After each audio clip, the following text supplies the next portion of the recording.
Yeah, no, so, it's funny because I actually figured that would probably come up in this conversation. And, what I don't want to do is speak adversely about cycling because this is what it's all about. It's fine. You know what I mean? Seriously. And so I think it's just interesting having seen both sides of that because I think part of it for me too is that we were a continental team, right? I mean, it was shoestring budget. Right. It was like barely scraping by. So I think, the difference between there and then also the Kings too, where again, I mean, I truly think that my exposure in the NBA, this is year 7 for me on the NBA side. And I think there's less prima donnas in the NBA than there were in cycling.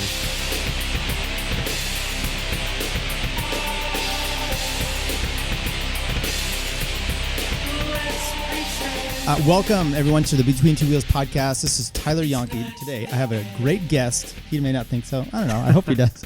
Dr. Jason Brayley.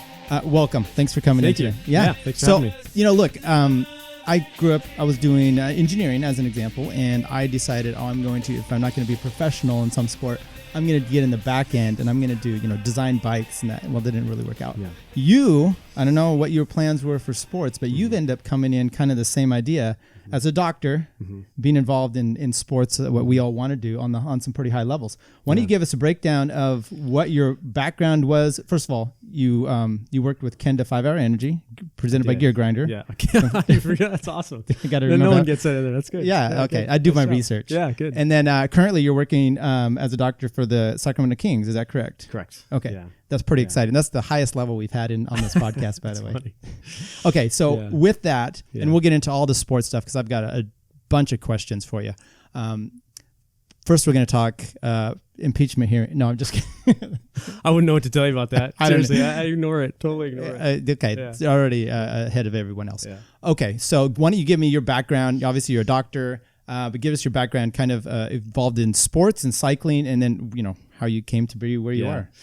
Yeah, so I grew up in Southern California, so I think it was probably 86 or 87. I just literally stumbled on the Redlands Classic, and I was just down there, and I remember Davis Finney won that event, and I just again, that was my first exposure to cycling, and it was just like, wow, this is really cool. So I was probably 12 at the time, something like that. So I got into junior racing a little bit, although I just sucked completely. I had about a 30-pound Schwinn Super Sport with Shimano 600, pre-Ultegra, right? And that would be friction shifting. Yeah, it was friction, but then I eventually got the SIS. Oh, yeah. Yeah, so I got that. So yeah, that didn't really work out too well. It was funny, there was a few of us that were doing it, and we just sort of hung out and rode bikes, but we ended up going to Burger King most of the time, so sort of didn't... Good training, right? Yeah, for sure. But yeah, no, I still sort of had that thing for cycling. So I didn't really do it for a while. Then at the end of medical school, I got back into it and started racing again. And again, I was never stellar, but it was just something I, had fun doing. And yeah, actually, so my brother-in-law was doing a gastroenterology fellowship up at Davis. And I was up here just staying with them, doing a rotation up here. And that was when Max Testa was in town. Right. So I just randomly cold called the office and just said, hey, I wanted to come by and see what you do. And so he was like, yeah, sure, coming over. So for me, that was sort of I went into his lab and it was all the jerseys on the walls and all that kind of stuff. And I was like, wow, that's really cool how he sort of figured out a way to combine medicine with athletics and cycling, So granted, I only spent... Was Hayden with him at the time still? Yeah, they were still there at the time.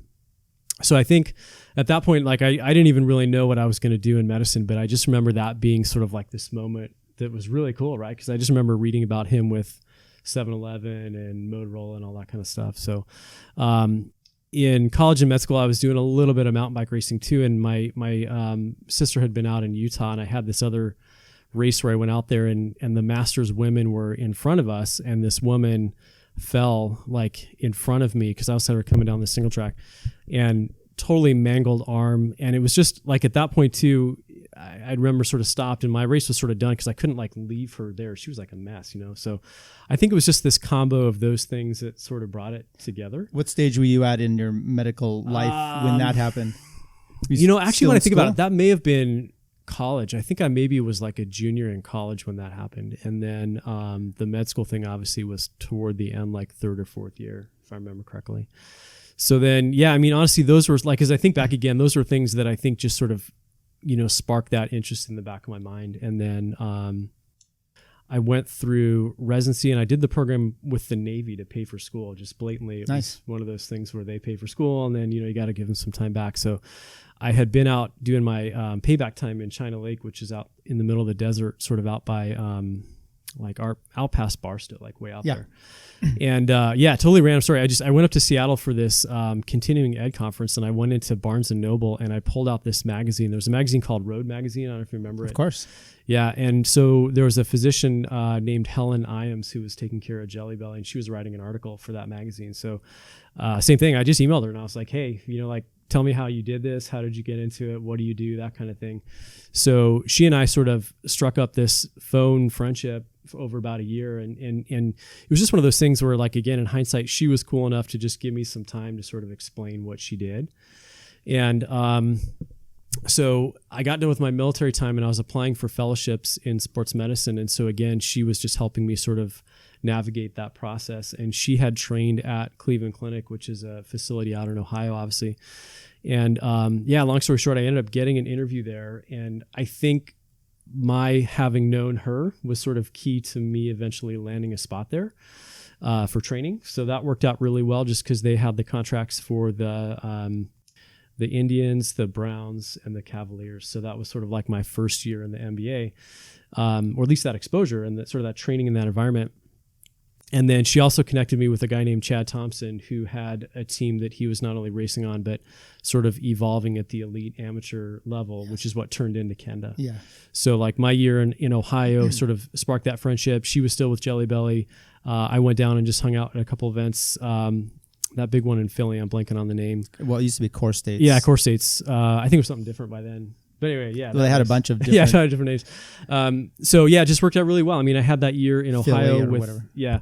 And then got my exposure in the NBA, and then got to know Chad. And then Chad and I just struck up a friendship, and I came on board as their consulting team doc, which again, at that level doesn't mean a whole lot per se, but as it went pro, that was just a fun evolution, So I stayed on with that for about 5 years. By then I was working up in Seattle, so I was still just doing that remote. I would go to training camp, and the riders, I would just be a resource for them. And then a couple big stage races a year I would go to and just sort of be there or whatever. So yeah, that was pretty much where it all came from. Well, so first thing we got to comment on Happy Veterans Day. Thank you. Why should I drink? Yeah, thank you. Yeah. Yeah. So good you had that. How was the Navy? I mean, as you said, you used it for a purpose, but... So honestly, in hindsight, like I gotta be honest, like I was terrified at the time, like, cause I had no military background or anything. So sort of like I was going from no military to putting on a uniform and all that. So, I never had to do anything dramatic at all. I mean, I literally was in San Diego for 3 years and then up in the high desert. And that's actually when I got back into cycling more, was when I was doing my payback time, because the high desert, it's in the middle of nowhere, but the roads were open. As long as you were training early in the morning, it was great. It was 2.5, 3 hours from Southern Cal, where all the good racing action was. Yeah. So I actually did quite a bit of riding and racing then. I mean, honestly, for me, it was a great experience in hindsight. I mean, I think it just helped me professionally, just when I was going out to apply for jobs. I think that really helped, as sort of, people sort of have some respect for what that's involved. But like I said, I mean, I just, some of my friends got deployed 2-3 times and I did not. So just sort of how the cards landed for me. So far, this conversation is kind of how to get along in life. I mean, send out emails, cold calling other people to get to things, and join the military, I guess. Yeah. So. No, I mean, but seriously, I mean, I think that was like, it's funny because I see a lot of high school students just as patients and stuff now, but it's totally true. It's just a matter of like how much you're willing to hustle, get to know people. And I think some of those opportunities just lend further opportunities. And then, beyond that, it just cards fall where they do. Right. Why don't we, well, look, we're cycling here. So let's talk about some of that. But I mean, the fact that you work with the Kings and the Browns, I guess, before, and the Cavaliers, that was pretty exciting. So we'll get into some of these sports things. And I kind of want to know the differences that you get from those two athletic backgrounds. For sure. Is there some crossover of the same type of mental behavior of these athletes, or was Kenda not enough prima donna to really get that? Yeah, no. So it's funny because I actually figured that would probably come up in this conversation, and what I don't want to do is speak adversely about cycling, because this is what it's all about. It's fine. You know what I mean? Seriously. And so I think it's just interesting having seen both sides of that, because I think part of it for me too is that we were a continental team, right? I mean, it was shoestring budget. Right. It was like barely scraping by. So I think, the difference between there and then also the Kings too, where again, I mean, I truly think that my exposure in the NBA, this is year 7 for me on the NBA side. And I think there's less prima donnas in the NBA than there were in cycling, like for real. Right. Yeah. And that's, again, like, I don't want to sound like I'm harshing on this sport at all. I mean, again, there's still elements of cycling that, again, like it's phenomenal. I think it was interesting because for Chad and I, like, we were working guys. We had families, we had young kids, and then we had a lot of young guys on the team that didn't understand that part, right? So there was sort of like a lot of expectation, like, what do you mean we don't have the same access to this, like what World Tour teams have? You know what I mean? So I think in some ways it was just interesting sort of seeing that. I mean, it was a mix of guys that were truly thankful for sort of like anything they could get, and were doing their best to hustle with it and open doors for the next phase. So yeah, I mean, I hope that makes sense, but it certainly has been a totally different environment. My experience way back when, similar, which was you saw guys. Now the team we were very shoestring budget type of team as well, low end on the pro team, and you got guys that had been at the pinnacle, that were now they just needed a contract, and so they were getting with us, and they were some of the worst. But then you had some. I mean, some were just thankful, but those guys were expecting everything, and they had probably got it from day one when they were 12 all the way up, and maybe at the NBA. I mean, you've got to have guys that get stuff given to them all the time too, but you don't really break out of that mold until you're in college, out of college, actually. No, I mean, and that's the thing. I think there's always, sides for everyone's sort of situation. But like I remember distinctly, it was like I tried to emulate as much as I could, because like UCI has medical requirements if you're World Tour or even Pro Conti, right? So it's like you got to get your blood work done every 2.5 months. You got to get your echocardiogram done. So I was trying to get information put together for these riders that if they had access or resources, like this is what it would be. And I remember distinctly, like I spent about $300 putting together these folders and making it all, trying to make it as pro as we could, right? And then we get to training camp and a couple of these dudes are like tearing it apart, and I'm like, what? You know what I mean? So I don't know, sort of stupid stuff like that. But I think, honestly, the difference too, you sort of hit the hammer on the head. Like socioeconomically, I think cycling tends to have a different background as compared to the NBA.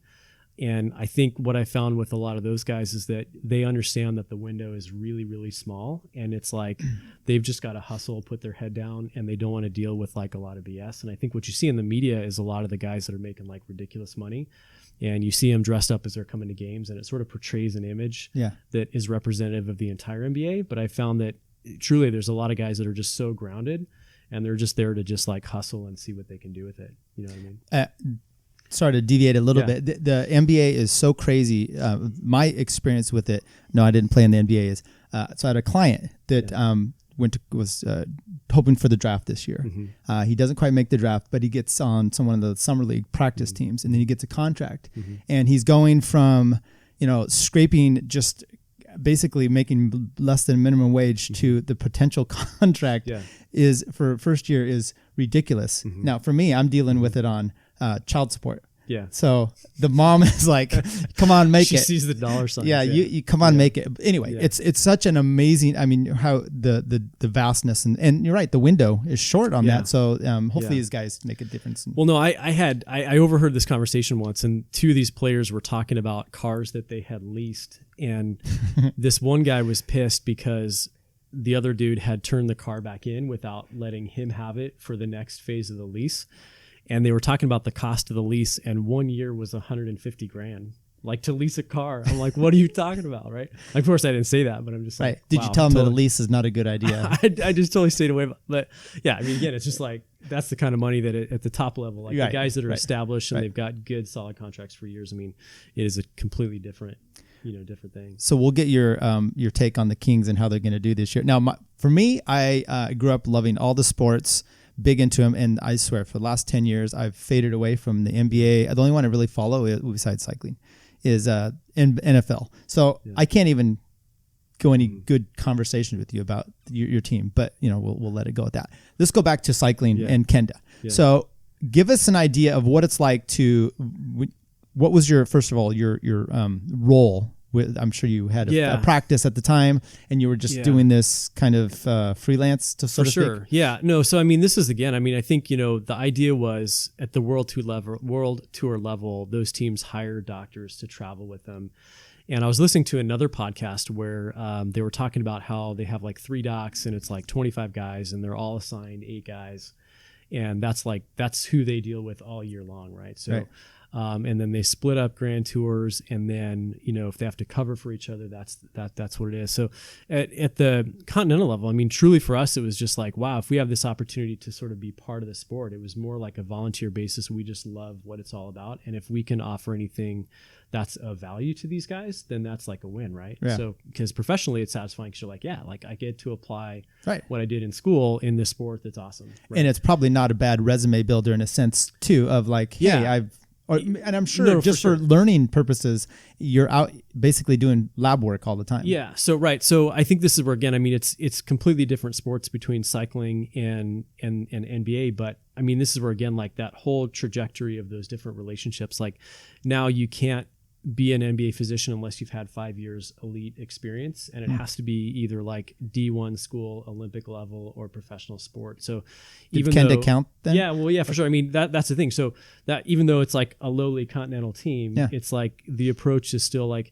that level of cyclist still cares as much about their career for the most part as somebody does in the NBA level. So I do think while it's completely different approaches in sports and all that, like there's similar principles in how you're going to deal with athletes, how you're going to communicate with them, just sort of how that fits all together. So what was your role as a team doctor for this? Because I mean, look, okay, I'm reading Jonathan Vauder's new book right now, and team doctor, when he was doing it in the 90s, starts to mean a little different than I think what it is now. Right. And even I'm sure your whole priority is health. And even then, he had doctors telling him, and I imagine some of this is somewhat true, of, the rigors you're putting your body through is actually unhealthy. We need to give you something to make you more healthy. And I'm not saying that's what you're doing, but for sure. What was kind of the role that you had with Kenda? Yeah. So what I would do is I would go to training camp, and then, just like team meeting night or whatever, I would just introduce myself, and I would introduce the principles of what the UCI recommended for medical management. And that's, again, not to say that had to be a hard and fast thing, but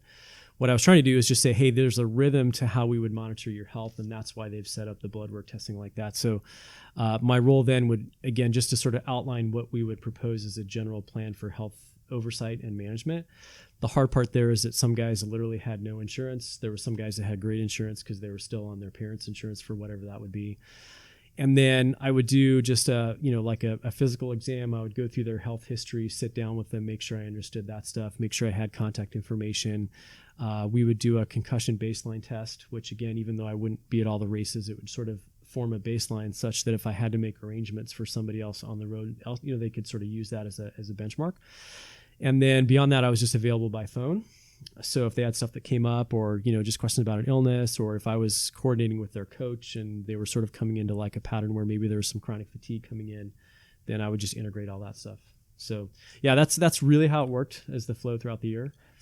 So the team, and I pretty much know this, but the team did not offer, they're all like independent contractors in a sense, right? So they're not offering them insurance. No, so how does that work with just the guy that doesn't have anything and something catastrophic happens? No, and this is where, again, I mean, I think any sport has networks like this. It's certainly like this in the NBA, but even in cycling, there was a network of other team physicians that were based in other locations. And then, also professionally, this is sort of one of the nice things about going through the fellowship and just getting your network of physicians, is that you can talk to someone that knows somebody that has a resource in that town, right? So I mean, just to fully honest, there's a lot of deals that are worked out. Like, hey, this dude's got no money, he's got no insurance. What can you do to sort of help us out? You know what I mean? So, that was part of it too, just to sort of see what you could do to help that person out wherever they were. Well, and that's good. Okay, concussions. You mentioned that real quick. So you had, I've read an article here that you wrote it, I think in 2012. Were you part of? Is that on the USAC? It may have been, yeah. So what role did you play in? Because you just talked about a baseline, and I thought that was interesting. What's a baseline for concussion? So that's interesting. That's a hot topic. I guess I should probably tap dance around that a little bit. So, I mean, the thing for me is that I think in my career, the whole thing around concussion pretty much exploded in that mid 2000s decade, like right as I was coming into fellowship. So Before that, there wasn't a lot of research around that, and some of the publications around how you classify, how you monitor, all that kind of stuff, were really not super well done. And it was just, again, because it really hadn't been getting a lot of attention. Are you saying it exploded in cycling? Was it due to the football thing? Or no, I'm saying about like in sports in general. Yeah. Okay. So like the thing would be, if you look back like in the 80s and 90s, it was like, well, concussion was classified based on loss of consciousness. And the hard part about that is that you had to reliably have someone there that saw what happened, right? So it was sort of like, people knew that it existed, but it really wasn't, the importance of how it related to sports and safety and getting back to play really wasn't there. So, I think for me, I just clinically, I was interested in it because it was part of my fellowship training. It turned into what I was doing day to day. And then there was a group of us that just felt like this was an area of cycling that really wasn't being addressed, right? So that document that we put together, which is still on their website from 2012, was more or less an adaptation of what are called the International Consensus Guidelines. So every few years, there's a group of experts, and it's like sports medicine physicians, neurologists, neurosurgeons, physical therapists, scientists, researchers that get together somewhere in the world, and they'll just put out, just talk about all the research, and then they'll compose a new consensus guidelines, which gets published, and that sort of becomes the gold standard of how you're going to approach that. So honestly, what we did is we really didn't break the mold per se, other than try to adapt those consensus guidelines to the sport of cycling and then bring some awareness to the sport. So honestly, I think it was sort of cool because I think the work that our group did brought awareness to stage racing. And I think honestly, like the Europe side, I don't think they really were paying much attention to it at all. So to say like in an egotistical manner that the work that I did changed that, no, I don't think that's the case. I just think that the work group that we had around that sort of created some momentum to bring awareness. Has it been updated? No, it hasn't. So that's what I'm sort of talking about. Because honestly, the data that's on there, it's old. There's been about 2 or 3 more consensus guidelines updates that have been on there. So some of the stuff that's on there, it needs to be changed. So I've reached out. I emailed USA Cycling and was like, hey, I don't really care who does it, but I'm just letting you guys know that's out of date and we should probably get it up to date. So what has gone out of date? What has changed that, is it anything significant that we're missing? Right. So, I think for me, it's just like, hey, if you're going to put yourself out there, you should at least have links to the newest stuff. Okay. So the baseline form, there's a document called the SCAT form. It's the Sports Concussion Assessment Tool. And we put on there that you shouldn't be doing this test unless you have some sort of formal medical training. But the idea was if people are going to sort of take it serious, that they could print that off and they could take it into their doctor and say, hey, are you familiar with this? Is this something I should do? And it's testing short-term memory, balance, ocular vestibular function, like integration of your vision and your balance. And then we just had some links again so people could learn more about it. And so, that's really, the biggest thing that I think has changed compared to what we had on there. Concussion used to be managed really strict. Like if you have a concussion, go home, sit in a dark room, don't do anything, get better. But research is really showing that if you do like sub-symptom threshold cardiovascular exercise where you're getting your heart rate up, but you're not doing it to the point where you're overexerting yourself and making symptoms get worse, then you're likely going to reduce your recovery time. Like you're going to shorten your recovery time. So what is that range? Because it seemed like when I was reading there, you had like 70. What was the number? Yeah. I don't know if that was... Yeah, it was like 70% of your estimated max. Okay. And honestly, like I sort of have even gotten away from that, right? Because that's where it's like, if you look at the return, they'll try and give you that guideline. And like the average Joe high school football player, they're not going to know what their max is. They're not going to pay attention to that. Cyclists will because they're so tuned into that. So I think that's the kind of thing that I just feel like needs to be changed, right? It's just like, hey, just get something up to date that just talks about, making sure their resources are available, like things to think about, thinking about getting on the trainer versus just going out for a ride. And I think that's part of the problem with cyclists is that they get so, hell bent on this is my training plan for this week. I can't miss a day. The guilt comes in. For sure. Yeah. And that's exactly what we were trying to, message that. So I think from what I understand, the group that put that together is going to reconvene next year, and I'm hoping maybe there's a little energy around that to change it. Again, I think some of the information that's there, it's not bad, but I just think, let's get on it. And I think part of it too was just, it's terrible. I'm blanking on her name. Is it the person from Raleigh and Stanford? Caitlin? Yes, thank you. I think too, that was where I was like, man, like this was just a really horrific case where I don't think there's any fingers to blame other than there were so many components where if there's somebody else out there who's looking online, I just want to make sure that they've got access to sort of like, the freshest info. Yeah, it's just so crazy. Look, as athletes, we want to get back in, and it's your head. So your body is ready to go, but there's obviously some weirdness. I think in the 80s we had, just Americans. There was a guy, I don't know if you remember these people, Sal Raisin. He was from Georgia. He was Credit Agricole. He went down. He was like medically induced coma for quite a while over in France, I think at the time. Timmy Duggan on the tour of Georgia, like in 2008. And these guys, their careers were cut short basically because of that. And you don't know. I mean, before that, we just didn't wear helmets, and it was like Castertelli into the brick wall. So I mean, I forgot about Saul. I think he had like a legit bleed, right? I mean, I think he had some actual intracranial pathology. He had to learn how to walk and talk again and stuff. And I remember, I think I was reading someone else, Roland Green, I think, had actually talked about how he had a pretty significant concussion on the road, and he was talking about like at that point he personally was putting a lot of pressure on himself to get back. And that probably hindered his recovery, right? So that's, again, part of it is just like breaking that idea that you have to keep pushing, and the actual way you're going to get better is just resting up with some controlled cardio. And is there a way to see kind of when you're coming out of that? I mean, like my friend Nate Dunn had a nasty wreck this summer. My teammates asking him who's the president, and it was Obama to him. So that's what he wanted, and that's who it was. That was like acutely when he got hurt. Yeah. Oh wow. That's how he remembered. He just erased. He just went back and erased it. So we laugh, but but he had looking at screens and stuff. And he does a lot of work online. So it was very tough, and he had a long road back. Yeah. And what are the things you look for that just kind of come back into?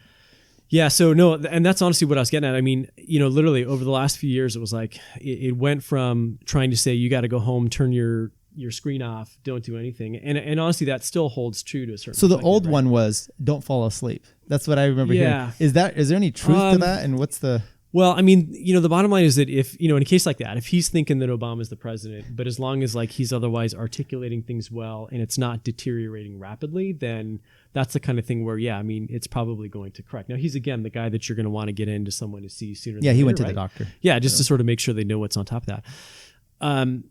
I mean, the thing is this, like when I see athletes now that have that, I think the idea is you've got to stay involved with your daily routine as much as you can, but figuring out that threshold of what you can tolerate is really the key. So if it's an adult going to work, well, if you go to work and you're getting 3 different people at you at once and there's so much stuff going on that amount of stimulus is making all your symptoms worse, then you got to get out of there, right? If you're a student and you're by third period, you can't handle the classroom because of the noise and the lights and you can't focus and you try to read your textbook and it's it's making it worse, then you have to get out of there. It's interesting too, because like you've got to focus on the positives. You got to say, listen, you got to do things that are fun for you. I try to get people to start listening to podcasts, believe it or not, because again, it's like it's auditory, but it's not visual stimulus that's too bright. You can control the volume. It's interesting. There's so much stuff out there. They can find something. And then honestly, they're looking at there's some studies coming out looking at what is messaged to the concussed athlete. So if you get that person in and you're like, oh man, this is going to suck. It's going to take days and weeks. And you plant that seed that it's horrific. They're actually showing again, that sort of can make things last longer too. So, it's sort of like trying to be smart about the serious symptoms, finding that balance of what the stimuli are that don't make you worse, finding things that are enjoyable, cardiovascular exercise, fresh air. Like I know that sounds crazy, but I'm a big proponent that you just get outside and make sure you're not just inside and just encumbered by walls. Hydration, adequate nutrition, those are huge. And again, just sort of trying to keep it positive. It's super hard. I mean, honestly, my youngest son took a Stupa digger like a week ago on his mountain bike. And it's like, on a weekend, his natural thing is if homework's done, he's gaming or he's doing this or that. And you're like, no, you can't do that. And then as a parent too, you're constantly watching like, is he getting worse? Like what, all that kind of stuff. So it's tough. Well, I saw your older son at football. We had a tournament this summer. Yeah, that's right. Yeah, he got hit in the head, and I saw someone non-medical giving him a concussion protocol. I was a little worried about that. Yeah, that was. I think he was okay. He was good. I know that was a little fine line because I don't want to overstep my bounds. Right. And my kids are always, well, how come you didn't go out there? I'm like, well, you just, you figure out if it's a true emergency or not. Otherwise, you sort of step back. But yeah, you're right. I was sort of like, but then I had my own little side check. And I saw cool. that. Yeah, so, well done. Yeah. So our kind of connection is our kids, your son, oldest son, and my daughter are classmates. She was class president in 7th grade. He was class president in 8th grade. So he's one. That's right. Yeah. Both cool. athletes, and that's and their love for cycling. Before I get off of because I do want to talk about the kids stuff and their involvement in sports. Concussions. So you have one, you're more likely to get another one. Yeah. Is that kind of the progression? So the big factors that you look for there, absolutely, there's like this stacked effect. So you have one, you're more likely to have a second. You have two, you're more likely to have a third. You're absolutely right. The age at which you start having them too factors in. So kids that get them younger and that truly, evolve these really significant delays in their ability to stay in school, learn, all that kind of stuff. That is sort of like a negative thing that we're seeing as well. Kids that have had issues with like learning disabilities, ADD, ADHD, things like that, that also has been shown to have a high risk for delayed recovery and then lower threshold in the future. Mental health issues. So that's sort of an interesting one too, because they're finding that kids that have had issues with anxiety, depression, even adults. I mean, I'm just sort of focusing on the kids because the issue around concussion is when the brain is developing, like when it's plastic, that's when the effects are likely to potentially weigh in later on in life, right? So whether they've had issues with like depression, anxiety, whatever that may be, that can delay recovery or make it more complicated to recover from. The problem too is that it can actually unmask those problems too. So if you didn't have those issues before, you may find that they come out. Whether it's temporary or it's something that becomes a bigger issue for them in the future, that's just something to be aware of. So that's where, again, it's like it sounds so dramatic on paper when you're having conversations, and it is, but you just have to sort of like plant the seed like, hey, be aware of this, but it's not as though you're absolutely, like destined for that. We use like what we call a 3 strikes rule, and it's sort of something that's not necessarily hard and fast in print, but it's like if you have a young athlete that's had 3 within a 12-month time frame, then you probably should take a step back and think about what they're going to do in contact sports over the next 12 months, just to make sure academically they're set. It doesn't mean they can't do athletic stuff or exercise or fitness or whatever it is, but it just makes you sort of, think what the risk benefit ratio is, if that makes sense. Totally. What do you think about football? I know that was, Junior Seau and a lot of the NFL is, I know there was a movie about it, and there was some controversy about the accuracy of all that. But what is your take on, and would you let your kids, your son was playing flag football. Yeah. So honestly, when parents ask me this, I'm just super blunt because I'm not a football guy. So I think I just have to admit that my bias up front is that football is not a big thing for me. So, my first position up in Seattle, I was doing football 3 nights a week for 4 different high schools. And I don't know, man, to me, the culture and the attitude, and I understand like football is all about like letting your kid learn how to get yelled at by another guy and like all that kind of stuff. Like that's good. I totally get that. But is it good? I don't know. It's debatable, right? I think there's just like a culture and an attitude in football, which I think is changing. But I struggle with that one because I do think that's one where there's still, to some degree and in some locations, a little bit of like just tough it out. And I think it's, walk it off. Yeah, for sure. And I do think that's changed. So I don't want to be like overly dramatic about that. But I just do think that it's one of those sports where, it is the highest risk sport for males in high school. There was a new study published within the last few months that looked at females playing soccer that was pretty similar to males playing football, and actually looking that females recover a little bit more slowly as compared to males, So, I mean, I don't know. Going back to football, I just, sure, for people that love it, fantastic. For me, I tell parents, honestly, I said, my kid's school does flag football. I said it's a win for me because I don't like football anyway. And then number 2, he loves it right now, and he's got no desire to go to a contact sport like that. He doesn't, it's not like he loves football so much he wants to go to a school that does that. Yeah. So, works out. So look, this maybe skip topics here, jump around. This is, to me, very, very interesting stuff. I did have a question.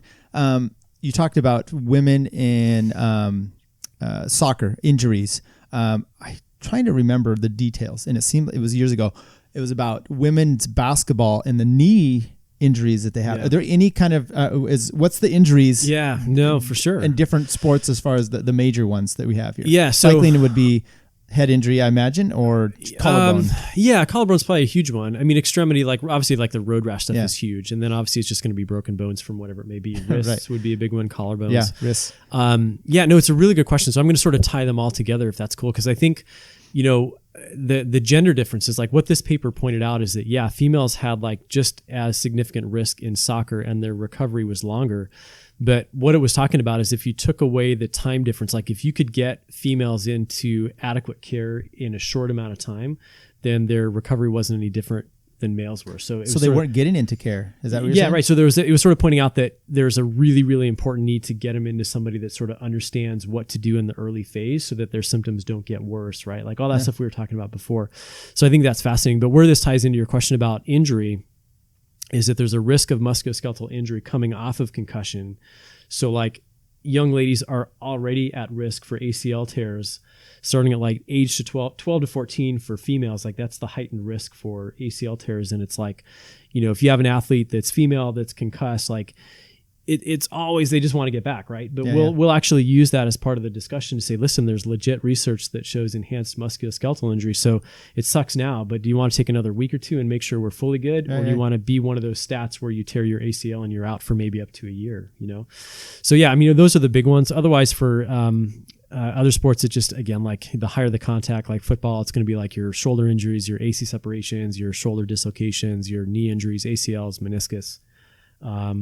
And then, it just depends on like I was telling somebody today, we sort of have a flow to our year, like whatever's going on, whether it's high school sports, whatever events coming up, like CIM marathons coming up right now. So we're seeing a lot of people that are sort of like, overtraining injuries around that. But all that stuff sort of ties together. So, Chris Froome, I'm sure you know who he is. Are you having trouble over there? I don't know. I feel like I'm sort of stiff in this position. Like I'm in this corner of a couch. Look, this is not the best studio. No, it's cool. So you can crouch over in the corner. Get that. Just make sure you're up close to the. Do this? Can I do you can do that if you want. Yeah, just be up close to the mic. Okay. And I'm gonna try that for a little while. Yeah. See how that goes. Yeah. You can unhook that thing and just pull it out there. Okay. I'll just edit this out. There you go. There we go. Good. Is that better? Yeah, it's better. Okay, that's good. Chris Froome had a crash this year. You want to just twist that around so it's not in the. There you go. There we go. Had a crash this year, and I'm sure you heard about it. Do we really know that was a legit crash? That's my question. So he showed us hardware. There was so much, and I did a stupid video about debunking it, right? And because my thing is, it seemed ridiculous that you would go to those lengths for all kinds of reasons. Well, I'll just kind of back up. One of the reasons was this is a guy that had a positive test, and he was going through all the testing and trying to get that taken care of. And during that time, he still races, because one of the things was he faked it because he actually had a positive test. And I'm like, if he didn't do that before, why is he doing it now? Yeah. It just doesn't seem legit. Now you're a doctor, and I at the time I text Tony Booty, Dr. Booty, and I'm like, hey, how long is it going to take him to recover? Assuming this is real. Right. Did it look, just from the pictures you see, because it looked, I don't know why I'm asking you about to debunk a Chris Froome thing. But listen to the thing. This is why, I think it was probably legit. And I want to be very clear. How do you feel about Epstein killing himself? I know. Well, okay, there's the thing. I'm speaking in global generalizations, right? But I think just in sort of the different exposures I have, like at different levels of sport, you have agents involved, you have teams involved. And there may be some sort of presentation that may be a little different than what you're seeing in the media because there's some reason behind. So I'm not saying Chris Froome doped. I don't want to, you know what I mean? Like that's what I'm saying. I'm just saying that, maybe, who knows? Maybe he didn't want to show some. I got you. I honestly, I've seen the scar on his leg now. For sure, right. Looks pretty legit. Pretty good. So I guess we'll, I'm assuming if he comes back and has a super stellar year this year, I would be suspicious just because, you know what I mean? Like he's 34. What is he, 34? Something like that? 35? Something around there. And I just knowing how old I feel now at 45. Right. Like I feel better than ever. Well, we should talk offline then because I don't. So anyway. Yeah. Okay. Just curious about that. Yeah. It means nothing other than let's take another thing. So back to medical, because this is why you're here. Yeah. Heart issues. Yeah. And what's interesting is you're going to hit heart issues. We're going to talk about that. That and the head are both this. It's not like, I see a break, I can see the bones start to heal. Right. The heart, I just went through this whole 2-year escapade of getting, I had the catheter thing going up there. It was the whole shebang, and I'm cleared supposedly, but there's still a little anomaly of like, hey, there's a little dilation of your heart that we don't know why. So anyway, I know you've written articles and you've done more research into that. Cycling. And and I don't know if you ever read the book, The Haywire Heart. I think it was Zinn and another guy from the Bay Area that had written that together. Yeah. So very interesting topic, and I know you've had some experience. Yeah. What's your whole take on? Yeah. So on that? no, I know you had an interesting story. Well, right. So yeah, I think you have to sort of break it down, right? Because there's different age categories that are affected by different problems, and so probably two of the cases that stick out in my mind the most. So that magazine that I mentioned earlier. When Dr. Iams moved on, she passed that magazine on to me. So I ended up doing some articles for that. And I was always looking for topics to write about. And I don't even remember how I found this guy. I think it was just something online. And there was a master's guy down in Southern Cal who was like 55 or 56 who had a heart attack at like your Sunday afternoon crit. And so I just thought, maybe that would be a good way to sort of do like just a spotlight on it so people would think about it, right? Because you think about cycling being super healthy, but there are still risks as you're a master's athlete. So I reached out to the guy and just said, hey, could you tell me, like, would you be comfortable telling me your story? And we'll write an article about it. And my whole point is just to highlight you, your team, your experience, what's going on. And he was like, yeah, sure, that's cool. So this guy had been racing forever. So again, like I wrote an article about this. I'm not disclosing HIPAA related stuff. I'm always sort of sketchy about that, but it's all above board. So, yeah, he'd been this intense Cat 1 guy for years and got back into it, had a break and got back into it in his master's years. And so he was doing that classic thing. He would race 2 or 3 criteriums on a Sunday. And I think he raced one, and he remembers sort of feeling like his power output wasn't really where it should. And then he got done and he was just short of breath. Like he was just like, I don't know why I'm not recovering quickly. It just doesn't feel quite right. But then he raced again, despite that.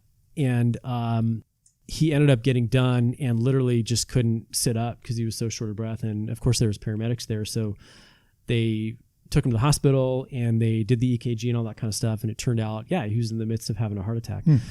So he ended up having, I think, 1 or 2 stents placed, and he recovered, went through all that rehab, all that kind of stuff. And I remember him distinctly. He was like, yeah, I asked my doctor if I could still ride. And the doctor's like, oh yeah, you can ride a bike. That's cool. And so the guy was like, awesome, let's do this. So, I mean, I can't remember within how many months it was, but he got back on the bike. And by then we had published the article. And again, we just sort of like used it to bring attention and when you should get screened and stuff like that. And then I was at work one day and I got this random email, and it was from this guy's partner who was cleaning out his office. And he was like, hey, I just want to let you know that guy passed away. And I was like, oh, dang. So yeah, he had just gone out on like a midweek training ride and just died. Right. So yeah, I mean, I think this is where, again, like I think it was good that we got that information out too. But I also think in hindsight, I mean, he had his physician's permission, but I don't know that the average physician thinks about riding a bike right. and didn't understand what this guy was talking about. Because I remember distinctly, I was like, really? Are you sure? Like, you talked to him about riding and everything's cool? He's like, oh yeah. No, we talked through it. So that's a incredibly unfortunate circumstance, but that's a guy in his mid-50s who otherwise on the surface seemed really healthy, but didn't turn out well, Right. So yeah, the second case too, there was a guy that, man, I'll never forget this case. It was crazy. It was actually one of the riders from Kenda who had since moved on, but he and I had stayed in touch for just various stuff. And he reached out to me one day and he's like, hey, can you talk to my buddy? Something happened on a training ride the other day that was sort of weird. So I called this guy, and he was young. He was like, if I remember correct, he was probably like 20, 21, something like that. And his name, I did read this. I read both of these, by the way. Sean Rosenthal. Yeah. So he's actually from the I think I wrote about him too, right? Yeah. Yeah. And Roman Kalun had given them. Yeah, right. So. And I think these are local people. No, so, for yeah. sure. I figured people would probably put it together. And I do actually remember talking to Sean quite a while ago and just, seeing if he was comfortable talking about it. But I think you're right. I think I did. You wrote an article, yeah. See, I'm so sketched about the confidentiality stuff. Yeah, so no, that was crazy because when I was talking to him, he had also pointed out where he wasn't short of breath per se, but there was a mismatch of his ability to ride and maintain power, but then feel fatigued, right? And then the thing to me that was concerning is that he said he had pulled over and then he just stopped to sort of take a break and see if he could catch his breath, but then he remembers waking up on the ground, like he had passed out. And so I was like, man, that's not cool. Like, did you mean to pass out? Were you just taking a nap? Like you thought did you mean? Right. Yeah. So I was like, well, did you just decide to like see if you could just, take a power nap or something?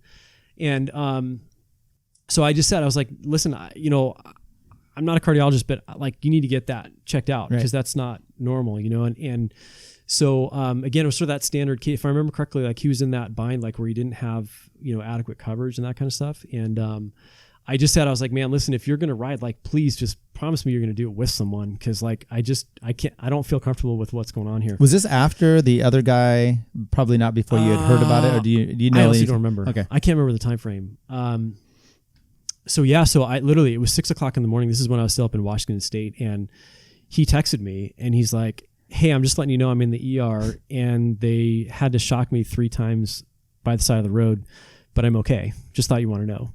And I literally I felt sick. I was like, I can't believe that. Right. Cause that was exactly my fear of what may happen. Right. And what was so crazy is that he had been with some buddies, and where he had his arrhythmia was like 50 yards from a fire station. So he was like right there. Yeah. And the paramedics came out and they used the AED, the defibrillator, like right there, because it was in the firehouse, So that was crazy. But again, like for him, he was young, and that's a whole different cardiac problem, right? So he had a structural problem in his ventricle that was causing this abnormal rhythm or an arrhythmia that eventually put him into ventricular fibrillation, which is a fatal rhythm if you don't catch it in time. So honestly, his story is amazing because, I mean, number one, he's a super smart guy. And number two, he was really persistent. And I think sort of like what you went through, I mean, a lot of times when you have young, fit, healthy guys, you go to the doctor. Young. Well, kind of like what I would. Yeah. So, and you tell them what you do, and they're like, what are you talking about? Right. Or they'll send you for a treadmill test or the standard workup, and there's nothing found. Just to say that, I had an issue, a few little episodes that made me worried, and they may have just been a virus at the time. But the point is, they said, I went to ER, and they said, look, you're fine. They do the testing. That didn't look like you had any heart attack issues. So go to your doctor tomorrow. Right. And then you get referred to a cardiologist. Mm-hmm. So I go to my doctor. They put me on the EKG stuff, and I have a real low heart rate, so it was like 38. Yeah. They called the ambulance. So I got traipsed over to the ER, and I'm like, no, this is totally normal. Yeah, this is like how I am. But no, they're like, no, some old dude died here last week. And then I do the cardiologist, and I'm doing the treadmill. Right. And I know my heart rate very well, and he sees, oh, this is gonna really hurt. He tells me, and it's like 160, and I'm like, I got 15, 20 to go. Right. And then he's like, oh, no, we're done. Yeah. Anyway, they're not used to that. And actually, I was very persistent about going back and back and back because, and kept saying about, you don't understand what I do. And maybe I didn't have the right guy. I mean, he cleared me. We'll see if I die, if I had the right guy or not. But it's what you say is there's probably a vast discrepancy between what you're looking at and just the average cardiologist that deals. Everyone in there was really old. Yeah, for sure. And honestly, like in Sean's case, and I remember him specifically telling me, he was like, he researched things so well that he printed out articles, and he was persistent, and he kept going and would go in there and like slam it on the table and be like, this is what I think I have. Yeah. And then finally he found the right guy who trained with the right guy who was like, I think you've got a point, right? And that's where they sort of finally got their answer. So I think this is where it's tricky, right? Because it's like, I'll correlate this to the NBA. It's like, for the NBA guys, the vast majority of those players are African American, right? So their big thing is what's called hypertrophic obstructive cardiomyopathy, and that's a problem that's more common in African Americans, and it's a thickening of the ventricular wall that may not happen until they're like in their late teens, early 20s, and it can like persist every year. So that's why the NBA requires them to get echocardiograms every year, no matter what. So, that's where, again, like for that population, that's what you've got to screen for. And that's what you're looking out for. In Sean's case, again, it was more the fact that he had just this aberrant area of the heart that had grown abnormally, and the conduction of the rhythm around that spot was like the source of where this is coming from.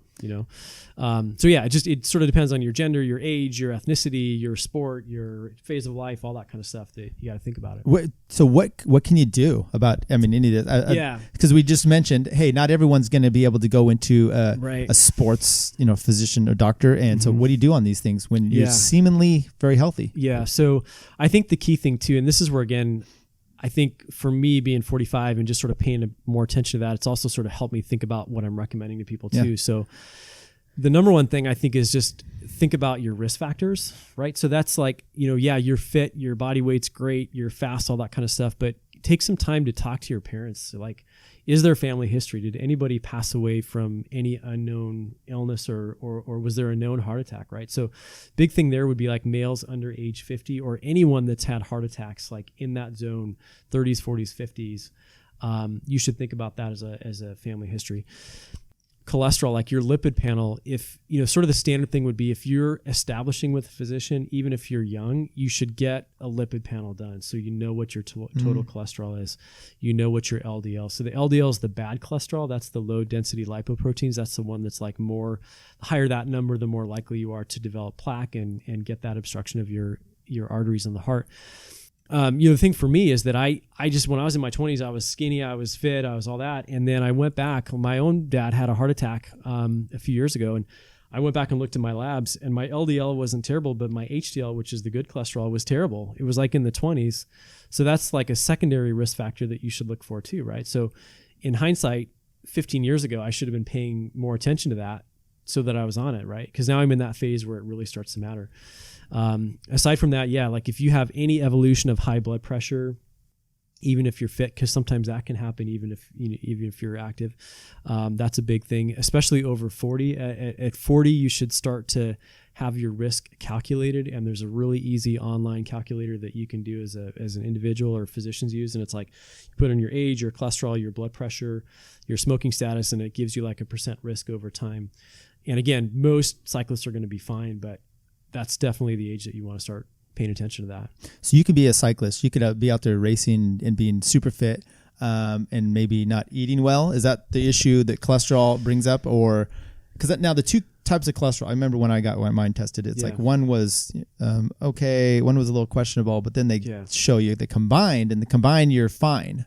Yeah, is that right. Is that the danger then? If you're like, well, I'm not really treating the one that's in a bad shape. No, for sure. That's a huge part of it. I think what I'm alluding to is that there's a familial component where you can get a hereditary high level of cholesterol or abnormal ratio, like elevated LDL, and that's what you're looking for. Like that's sort of the point where you can be skinny fit, but your genes may predispose you to have really high cholesterol, and you just don't know it. So that's the key part there.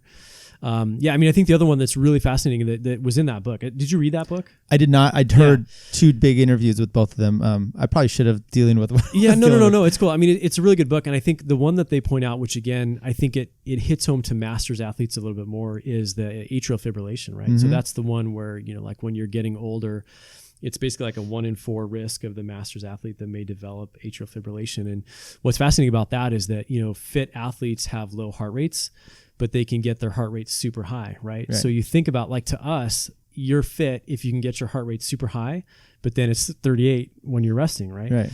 But the issue there is that the stimulus, or the balance between what's called your sympathetic and your parasympathetic nervous system, the effects of being high and low can adversely affect the electric conduction in your atria, right? Which is obviously where that atrial fibrillation comes from. And then beyond that, like, your heart's bigger, right? And then beyond that, your plasma volume is more, right? Because you're fit, you're athletic, so your heart's pumping more blood, the atria are under more stretch. And then there's this theory that just like when you break down muscle, like if you're lifting in the off season and you're sort of like breaking down the muscle to make gains, right? Well, that damage to your heart muscle too can leave you with some scarring, or what's called fibrosis, within the atria itself, which actually affects that conduction, right? So it's like all those things that you do to become fit may come back to bite you down the road. And that's where it's sort of like trying to find that balance at some point in your life is probably a good thing. Is this, so describe to me, I don't know if Leonard Zinn, he talked about one of the procedures he had done, which was like, they go in there and they do some sort of, like an ablation. Yes. Yeah. I think. Yeah. Sorry, and I'm trying to, because he said it didn't work. They tried it multiple times. So what's funny about that? So it sounds like probably what you had. Like, you had an EP study where they put it in your veins and ran it up in your heart. Yeah. They wanted to see if the heart wall was thickening. Yeah. And guess I'm good. Yeah. And then check the pressure, I guess. So what they'll do is they'll put you in the catheter lab, and the cardiologist, it's called an EP physician or electrophysiologist. It's like a subspecialty in cardiology. And they'll take that probe up into the heart, and sometimes it literally takes hours, like 7, 8, 9 hours, and they just poke it around the inside of the heart to try to induce the abnormal rhythm while you're in the lab, so they can find it. And then if they cause the abnormal rhythm, well, then you're in the right place because they can get you out of it. But then if they find it, then they're actually going to burn that spot. That's what it to is, sort of like find that focus that's irritable and then get rid of it. So for some people, that's all they need. But for some people, it doesn't work. So that's probably what, I think you're referring to. Yeah, no, that's just crazy. Anyway, heart health. Let's skip around unless you had more you wanted to say on that. No, yeah, I'm sorry I got off. I kept going there. No, that's what we're here for. Yeah. You have two young boys, and they're getting into cycling, which I think is great. What do you, and I know you were just you were telling me offline that you checked in with their school about trying to do the high school mountain biking thing.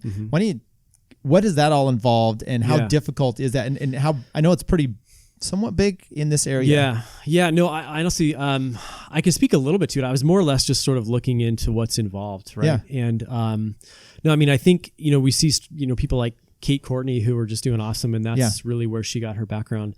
And I had a friend that lives in SoCal, and he ran a team down there, and he was talking about how he was going to nationals this last summer. And I looked up the field, and the junior field for nationals was like 150 kids in nationals. Wow. I was like, that's amazing, right? So, yeah, I mean... Because in road, I mean, both of your boys, if they just try it, they can get national championship jerseys. Yeah, right. So, I mean, at a really young age, they can...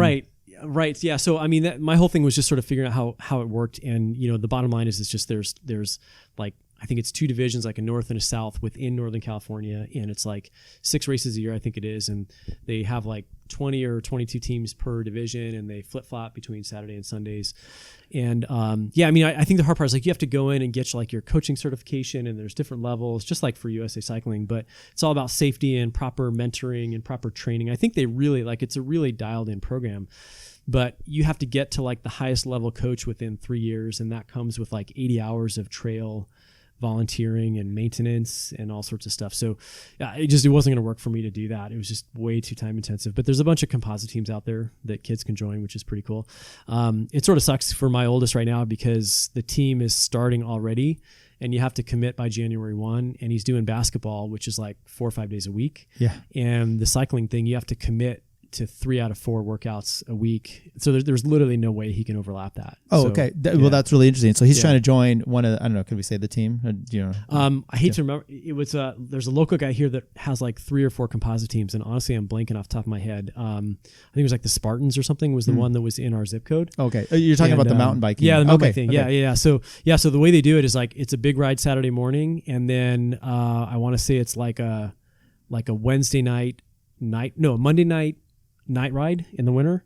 Wednesday night they do like a spin class, and then Friday they do like some other alternative cross training thing. But you have to be there 3 out of 4 workouts. Gotcha. Yeah. So he's just look. Your kids are into the.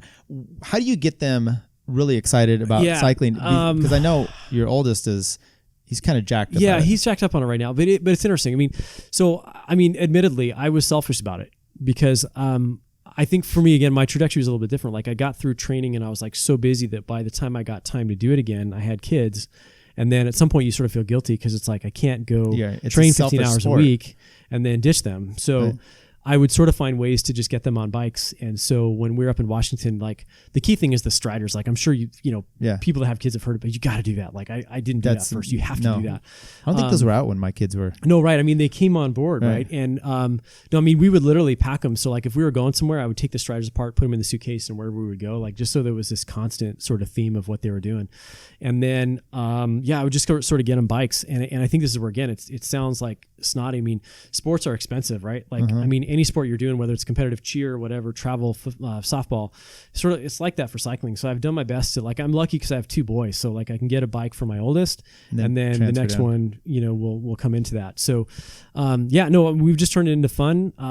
We've gone out and done a couple like events, just a couple metric centuries, and honestly, it's just awesome. I mean, I think, both, I'm going to sound like a proud dad here, so pardon me if I get off, but my 12-year-old like just nailed this 63-mile ride in Napa, a couple months ago, and he did phenomenal. And then I went over and did the medial one for Levi's ride. Not that, just because it's an event, they can go do it. There's food afterwards. And it was seriously just so phenomenal watching both of those kids, just like the evolution of their skill and the way they bike handle and getting up hills and stuff. And So yeah, it's just awesome. And I think, I'm super lucky too, because my family's into cycling. We watch racing. They sort of get it. So there's something that's sort of attractive about that too, but no, I mean, it's hard. I mean, I think what I'm trying to figure out is like, for me, it's like the academics and the school sports are super important because that's part of social, being part of school. That's huge. Getting them well-rounded. Yeah. And cycling is hard. You know what I mean? I think it's harder than it looks on the surface if you're coming into it. And I keep telling them my junior experiences all the time. And granted, my talent level was like mediocre at best. But yeah, I mean, you're right. Road is there's such a paucity of cyclists right now that probably you could jump in and do pretty well. So my question kind of is, and as a cyclist myself, I try to get my boys in there and the girls, no interest. Yeah. They don't even really want to watch it. Is to go out because you have to at some point push yourself, and you have to really bury yourself. Yeah. Your 12-year-old doing 60 some miles is pretty impressive. I mean, is there pushback? And how much do you want to even put? I'm not a big fan of pushing the kids. No, for sure. And I don't mean that in a bad way because I want them to be pushed, but I mean pigeonholing in a certain sport now for sure. at that age. For sure. And that's part of it too, is that I do not want them to feel as though this is what I'm asking them to do. Right. So that is, I think you're absolutely right. It's a fine line. And I tell them, and I tell every patient that I see, the diversity of sport is huge. You look at LeBron James, he did not play basketball from age 8. He did other stuff and got into that later. So age 12, I think he was in the NBA. Yeah, he did football and then basketball. And then in high school is when he sort of went to that one sport. So for us, I mean, we've turned it into fun. You got to throw in the coffee shop, right? I mean, at home, I've got a Wahoo and I've got a pair of rollers, and so we'll do it together, right? And we'll just try to do it. And granted, when we were getting ready for events, I was like, get on, you got to do it. You got to. And just for us, I mean, if you're doing indoor training, it sucks. But if you get fit, it's not bad, right? So you sort of learn how to. Well, I mean, it's horrible, but you can a little bit. Yeah. It's funny because my oldest son, the temperaments are different. So my oldest son is just I'm going to get in there and I'm going to do it. My youngest son, what works for him is if I can sit down and I look at a course profile ahead of time. Honestly, it's really cool. I'll just sit down. I'm like, all right, this is the first 12 miles. Then we're going to hit this hill. And then we're going to get to mile 42 and it's going to suck. And it's going to suck for about 40 minutes. And then we're going to get over the hill and then we're going to get down and then this is going to happen. And then on the bike, he'll ask me, he'll be like, okay, are we coming up to this? I'll be like, yeah, I remember that on the map. So it's been sort of actually fun to see that. And then I think for me was just one thing that if somebody else was asking, I would be just sort of figure out what they need to make it comfortable, right? Because it's a nerve-wracking thing, right? It's a long way to go. But I will tell you too, I mean, I think what's been so awesome is that ride we did together, the three of us that did that metric century over the summer in Napa. When they got done, they were stoked. I mean, through the moon stoked. It took their level of stoke and self-confidence seriously to another level. So that was actually going to be my question. I used to race when I was first getting into it with a friend, and he was super good, but his attitude every time was, he remembered the pain. And I was too dumb. I didn't remember the pain. It was oh, next year I'm going to do this and this and this. Right. And to have them have that realization or to just kind of bypass it. Well, as you say, maybe I'm reading into it a little bit. You're starting to come back and say, no, they hated it. Well, no, I mean, so that's the thing. So it's not I think if they got into the point of it where, because you remember the pain of getting dropped for the first time, right? I mean, that's a big deal. So they haven't really had that fast group ride, right, that kind of thing yet. And maybe it would get different there, So, I mean, we're going to sort of see from my oldest, we're going to just see what happens after basketball and sort of have him think about it, what he wants to do. And again, if he wants to do it, cool. If not, all good. We'll just keep doing our events a couple times a year and it'll be fun. Okay. So we'll finish up here. Maybe do you have any suggestions as a team doctor here, for someone just getting into the sport, kind of fitness thing or anything that they can do to help themselves out? So no, I think the key thing is probably the no-brainer stuff is going to be proper fit. I think that's huge. That's just such a huge thing. Is it worth to spend a few $100s on a bike fit then? I mean, probably you and I would probably say differently because we just never did that, right? I mean, I don't know. You just raise a seat and put it till it fits. Read books. Yeah, right. I mean, so I don't know. I think if you can, it doesn't hurt for sure. I think this is where, again, I'm going to start sounding like the old guy. I truly think it's the balance, right? I mean, because, when you get into it, you're so focused and so pumped on it, and that's great, right? But I think it's just realizing that you can't let it sort of take over everything to the point that it affects your relationships. and there's so much more to life, So again, I know I sound like a total grandpa, but I think that's really relevant. I mean, I remember seeing a friend that was like national team caliber, and it was like, his wife was going to leave him. It was her cycling. And it was like, sometimes people get to where it really affects what's going on in their world. And I just think that's something to stay away from.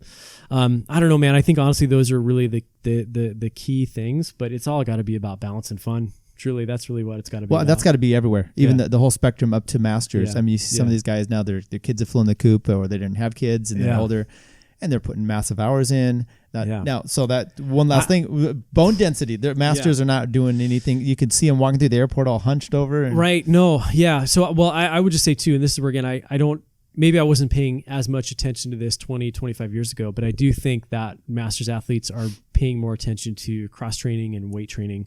I've definitely seen it in my time in cycling. I've seen more emphasis on weight training as part of the need to sort of integrate that into workouts. So I think, we'll see if that sort of makes a difference. But yeah, no, you're absolutely right. I mean, people that are in their 40s and 50s and having fractures easily because they've never, been weight-bearing athletes is a huge one. But honestly, I think the masters thing too, like I would love to get back into it, but it's like it's still a daunting scene, man. It's like the masters pro scene now. It is so, really, right? Well, you came out to the districts. You saw we just talked to Mike Sayers. He won. I think you saw that one. Yeah. And it's crazy. Yeah. Some of those guys are so, and I was actually talking to Mike this week, and after we were done recording, we were talking about the seriousness, and he's taken us a little bit of a step back. And some of those guys are super serious. Yeah, it's like the Masters pro scene. Yeah. And if you can do that, that's great. Yeah. I mean, if you can't, and that's what, but that's why we have divisions, right? Categories. Right. So Right. Yeah. Welcome. Come on out. Let's do some riding. Yeah. I appreciate, hey, anything you need to push. I don't know if you're doing any more writing anymore, writing. No. Anything that fans want to come to the game and watch you on the... No, I don't think so. I mean, like I said, I appreciate being here. Seriously, it's fun to talk about cycling. And no, I don't have anything else. Like the writing for me, it's like, I think for me too, this is where, again, I'm just sort of, I gunned it so hard early just to try to get doors opened. And, and again, like, I think if all that stuff ended tomorrow, I would be one of the luckiest guys ever, and I would have more to ride. So I'm just grateful, bottom line. How are the Kings going to do?